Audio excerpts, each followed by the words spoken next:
Yeah, haha, Ramadan, yeah.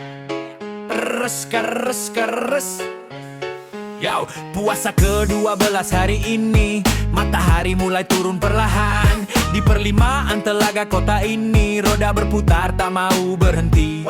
Dari desa orang berdatangan menuju kota Gorontalo. Ada yang hanya ingin ngebuburit, ada yang sibuk beli keperluan lebaran nanti. Macet di pintu masuk kota, klakson bersahu jadi irama. Debu jalan dan cahaya senja seakan ikut bertasbih bersama. Ramadan di perlimaan telaga, riuh tapi penuh makna. Semoga puasa ke-12 ini lancar sampai waktu berbuka. Di antara padatnya kendaraan, ada doa yang terucap pelan. Ya Allah, jaga langkah kami sampai Fitri kembali datang.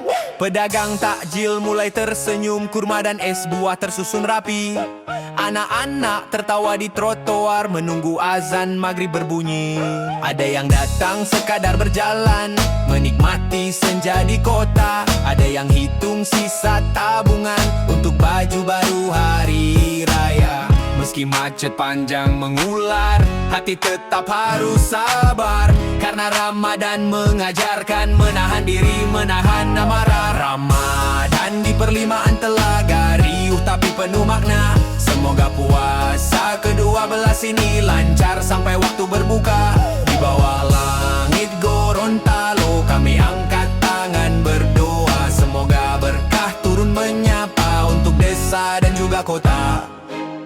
Saat azan maghrib menggema, semua lelah terasa sirna. Perlimaan telaga jadi saksi, Ramadan menyatukan kita. Ramadan di perlimaan telaga,